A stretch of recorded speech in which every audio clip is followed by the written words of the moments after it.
నమస్తే, welcome to I dream. నేను మీ ఝాన్సీ. చాలామంది లావుగా ఉన్నప్పుడు ఎక్కువ ఆరోగ్య సమస్యలకి గురవుతూ ఉంటారు.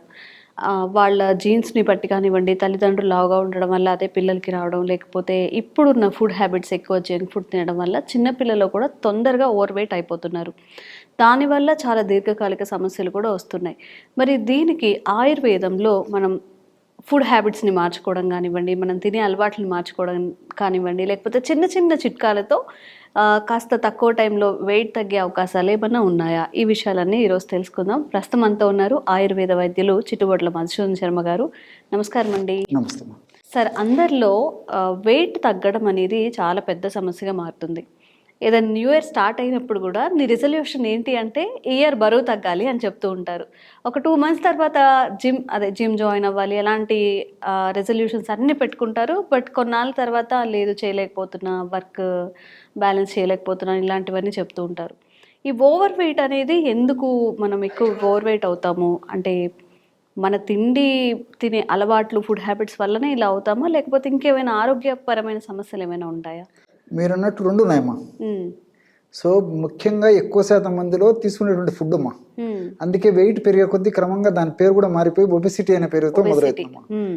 ఎక్సెసివ్ వెయిట్ అంటారు జనరల్ గా, ఆ స్థాయి దాటిపోతే obesity. Next morbid obesity. So morbid obesity విపరీతం అనమాట.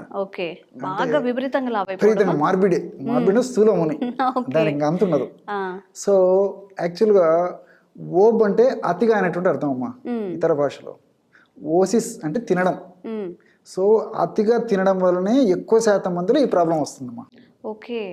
ఎక్కువ శాతం మందిలో, అందరికీ అని చెప్పి, కొంతమంది ఫుడ్ తక్కువ తీసుకున్నప్పుడు వెయిట్ పెరుగుతుంటారు, చాలా మందికి డౌట్ వస్తుంటే. ఎక్కువ శాతం మందిలో తినేటువంటి పదార్థాలు అతిగా తినడము, పోషకరహితమైన ఆహార పదార్థాలు తినడము, తిండి ఎక్కువగా, పని తక్కువ ఉండడం. అంటే శారీరక శ్రమ తక్కువ ఉంటుంది, మానసిక శ్రమ ఎక్కువ ఉంటుంది. శారీరక శ్రమ ఉన్నప్పుడు కొంచెం లావునా పర్లేదమ్మా, పర్లేదు. మనం ఆహారం ఎక్కువ తీసుకున్నా శరీరానికి శ్రమ ఉంటుంది కాబట్టి ఆ ప్రాసెస్ జరుగుతుంది, మెటబాలిజం జరిగి ప్రాబ్లం ఉండదు. సార్, జనరల్ గా మనం ఓల్డ్ మూవీస్ లో చూసుకుంటే హీరోస్ కానివ్వండి, విలన్స్ కానివ్వండి, ఇంత పొట్టుతో చాలా బలిష్టంగా ఉండే వాళ్ళు. ఎస్వి రంగారావు గారు కానివ్వండి, అలాంటి వాళ్ళు.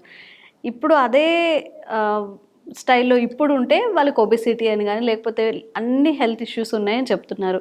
మరి ఎలాంటి ఫుడ్ తీసుకుంటే వాళ్ళంతా తిన్నా, అంత లావుగా ఉన్నా వాళ్ళు హ్యాపీగా పని చేసుకోగలిగారు?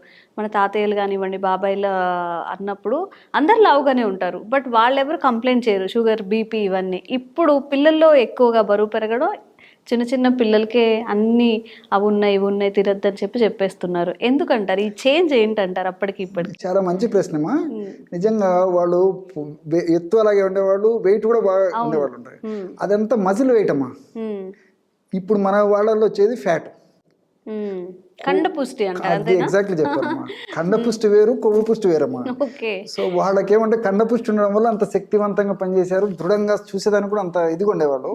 ఇప్పుడు కొవ్వు పుష్టి ఉండడం వల్ల 2 అడుగులు వేసరికి ఆయాసము, పని చేత కాకపోవడము, నీరసము, నిస్తారణ, రకరకాల జబ్బులు. కాబట్టి వాళ్ళకు కండపుష్టి ఉండేది అనమాట. అది వాళ్ళు తీసుకునే ఆహార పదార్థాలు కూడా అలాంటివమ్మా. ఎందుకంటే మంచి ప్రోటీన్ ఫుడ్ తీసుకునేవాళ్ళు. అంటే ఇప్పుడు వాళ్ళు తీసుకునే ఆహార పదార్థాలన్నీ పోషక పదార్థాలు బాగుండేవి. తర్వాత ఇంచుమించు ఆ కాలం వాళ్లకు ఈ fast foods, junk foods, bakery foods, ice creams, cool drinks, వాట్నాటిల్స్ ఇవి తిరేవమ్మా. సో సహజ సిద్ధంగా పదార్థాలతోనే మంచి మంచి ఆహార పదార్థాలు తయారు చేసుకుని ఆ ఆహార పదార్థాలను ఎంజాయ్ చేసుకుంటూ వాళ్ళ దైనందిన జీవితంలో వాళ్ళ యాక్టివిటీస్ కొనసాగించేవాళ్ళు. కానీ ఇప్పుడు అంతా రివర్స్ అయిపోయింది. వాళ్ళ శారీరక శ్రమ లేదు, దానితో అంటే అటువంటి పోషకాహారం తీసుకునే పరిస్థితి లేదు, చెత్త ఆహారం తీసుకోవడం ఎక్కువైపోయింది. చిన్న పిల్లల నుంచి కూడా ఈ జంక్ ఫుడ్ కల్చర్ ఎక్కువైపోయిందమ్మా. వెస్ట్రన్ కల్చర్ ఎప్పుడైతే మన దేశంలో ప్రవేశించిందో మన యొక్క ఆహార అలవాట్లు మారిపోయినాయి, జీవన విధానాలు మారిపోయినాయి, ఆరోగ్యాలు అంతకంటే దెబ్బతిన్నాయి. ఆరోగ్యం పూర్వకాలం అంత ఆరోగ్యంగా ఉండేవాడమ్మా. సో మన దేశ సంస్కృతి సంప్రదాయాలు, మన వాతావరణ పద్ధతులు, మన ప్రకృతి వనరులను అనుసరించి మన పెద్దలు నిర్దిష్టమైన పద్ధతులు ఏర్పాటు చేశారమ్మా. ఈ టయానికి నిద్రపోండి, ఈ టయానికి ఆహారం తీసుకోండి, ఈ టైంలో ఇలాంటి ఆహారం తీసుకోండి. అవన్నీ మనం ఏంటంటే ఆ పెద్దలు ఏదో ఆ రోజు చెప్పారులే, ఈ రోజు ఏమవుతుందని చెప్పేసి మనం వాటినంతా విస్మరించేసేసి ఆధునిక పాశ్చాత్య నాగరికత ప్రభావంలో పడేసేసి తూరపు కొండలు నుంపు కదమ్మా, వాళ్ళు ఏదో చేస్తున్నారని చెప్పి మనం చేయడంతోనే పప్పులో కాలేసాం. సో కాబట్టి ఇప్పటికైనా గుర్తెరిగేసి మన పెద్దల మాట సద్దిమూట కాబట్టి మన పెద్దలు చెప్పినట్లు మన భారతీయ సంస్కృతి సాంప్రదాయాలు ఆచార వ్యవహారాలు పద్ధతులను పాటించగలిగితే ఆహార విధి విధానాలు కానీ తర్వాత జీవనశైలి విధానాలు కానీ పాటించగలిగితే ఎలాంటి అనారోగ్యాలు ఉండవు, చక్కటి ఆరోగ్యం మన సొంతం అవుతుంది, నిండు నూరేళ్లు ఆరోగ్యంగా ఆనందంగా ఉండేటువంటి పరిస్థితి ఏర్పడుతుంది. అంతే ఉండాలి కదమ్మా, ఆ పద్ధతులు చేయగలుగుతూ ఉంటారమ్మా. ఓకే, అయితే ఇప్పుడు అందరు చెప్తున్న మాట ఏంటంటే అన్నం తినద్దు అని చెప్పి, మరి మీరు అన్నట్టుగా అప్పట్లో అయితే మంచిగా ఇంత అన్నం పెట్టేసుకొని చక్కగా పచ్చళ్ళు కూరలు పెరుగన్నంతో సుష్టిగా ఫుల్గా స్టమక్ ఫుల్గా తినేసేవాళ్ళు. ఇప్పుడు అదే అన్నాన్ని ఇప్పుడు తినద్దు అని చెప్తున్నారు, మరి దీనికి మీరేం చెప్తారు? అందుకే ఆ రోజు ఒక్క పూట తప్పితే 2 పూటలు తినేసి ముగించేవాళ్ళమ్మా.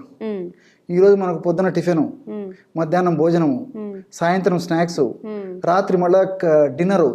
ఈ మధ్యలో మొహమాటం కొద్దీ ఎవరన్నా ఏదన్నా ఆఫర్ చేస్తే అది, మళ్ళీ బర్త్డేనో హ్యాపీ డేనో ఇంకొక డేనో ఇంకోడేనో మళ్ళీ ఇది.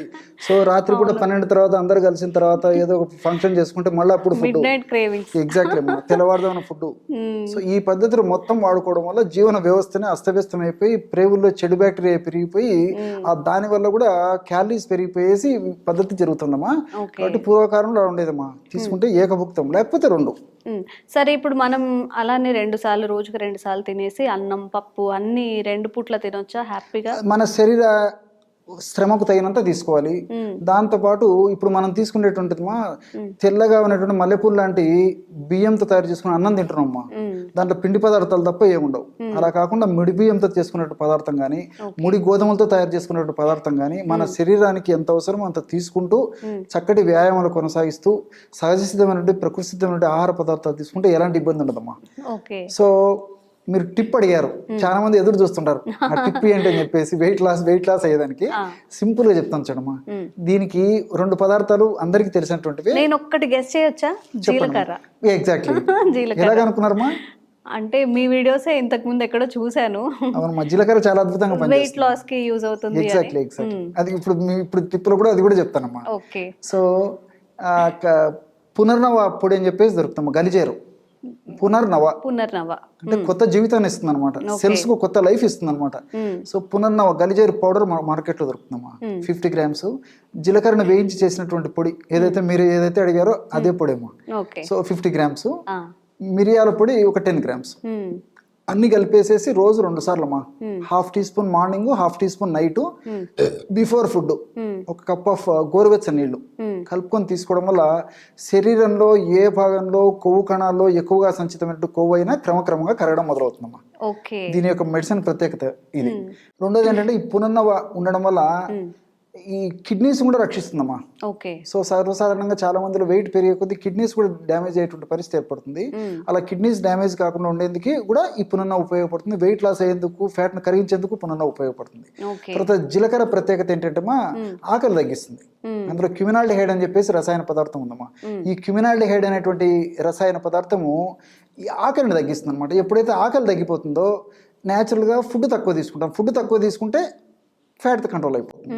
అందుకు కూడా పోషక తుల్యమైన ఆహారం తీసుకునేటప్పుడు. అదేవిధంగా మిరియాలు ఉన్నాయమ్మా. మిరియాలో కూడా పెప్పరిన్ అని చెప్పేసి రసాయన పదార్థం ఉంది.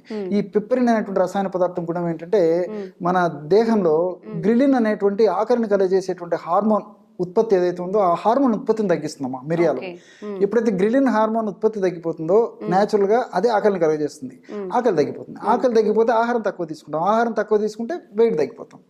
సో మెటబాలిజాన్ని వేగవంతం చేసేందుకు కూడా ఈ 3 పదార్థాలు ఉపయోగపడతాయి. ప్రతిదానికి సైన్స్ ఉందమ్మా. పెద్దల మాట సద్దిమూట అనేటువంటి పద్ధతిలో మనం ఆలోచన చేసి ప్రతిదీ శాస్త్రీయంగా ఉంటుంది. మనకు వాటి మీద తెలియదు కానీ పెద్దలు అందుకే అన్ని ఆలోచన చేసి మనకు ఏర్పాటు చేశారు ఇవన్నీ. సో కాబట్టి జీలకర్ర వల్ల ఆకలి తగ్గిపోతుంది, మెటబాలిజం వేగవంతం అయిపోయేసి వెయిట్ తగ్గేదానికి ఉపయోగపడుతుంది.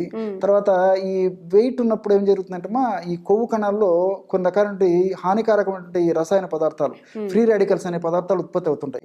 దీనివల్ల కూడా వివిధ రకాల ఉపద్రవాలు కలుగుతాయి.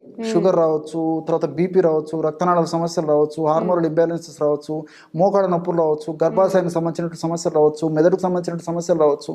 సో ఇవన్నీ రాకుండా ఉండేందుకు కూడా జీలకర్రలో బెస్ట్ యాంటీ ఆక్సిడెంట్ గా పనిచేస్తుందమ్మా. ఎపిజెనిన్, క్యూమినాల్డిహైడ్ లాంటి రసాయన పదార్థాలన్నీ కూడా ప్రత్యక్షంగా పరోక్షంగా ఈ యొక్క ఈ ఫ్రీ రాడికల్స్ ఉత్పత్తిని తగ్గించి ఈ యొక్క జబ్బులు రాకుండా ఉండేందుకు కూడా జీలకర్ర ఉపయోగపడుతుంది. వెయిట్ తగ్గేదానికే కాకుండా మిరియాలు నేను చెప్పినట్లు రక్త సరఫరా బాగా చేయడమే కాకుండా ఆ సెల్స్ కి ఆ జీర్ణ వ్యవస్థ మీద కూడా పనిచేసి ఆకలి తగ్గించేందుకు కూడా ఉపయోగపడుతుంది. ఇలా మల్టిపుల్ బెనిఫిట్స్ ఉంటాయి కాబట్టి క్షేమదాయకంగా వాడుకోవచ్చుమా. కాబట్టి మీరు చాలా మంచి ప్రశ్న అడిగారు. పూర్వకాలం మరి వాళ్ళు ఉన్నటువంటి ఆరోగ్యవంతమైన జీవనానికి మన పద్ధతులకు తేడా ఉంది కాబట్టి ఇలాంటి సమస్యలన్నీ కలుగుతున్నాయి. కాబట్టి మరి సరే సమస్య వచ్చింది, దాన్ని ఎదుర్కోవాలంటే ఇలాంటి క్షేమదాయకమైన ఔషధాలు వాడుకోవాలి. విన్నారు కదండి, మన ఫుడ్ హ్యాబిట్సే అన్ని ఆరోగ్య ప్రయోజనాలు తెచ్చిపెట్టిన ఫుడ్ హ్యాబిట్సే ఏవైనా డిసీజెస్ కలిగించిన అవే. కాబట్టి కొంచెం తినే సమయాలు 10కి తింటుంటే 7కి తినడం, 8కి తినడం అలాంటివి, జంక్ ఫుడ్ ఎక్కువ తీసుకోకుండా ఉంటే మంచిది. లాంగ్ టైంలో ఎలాంటి డిసీజెస్ రాకుండా ఉంటాయి. మీకు ఎలాంటి ఆరోగ్య సమస్యలు ఉన్నాయో కామెంట్స్ చేయండి. వాటికి చక్కని పరిష్కారం సార్ని అడిగి మనం ఈసారి వీడియోలో తప్పకుండా చేద్దాం. నమస్కారం అండి. నమస్తే.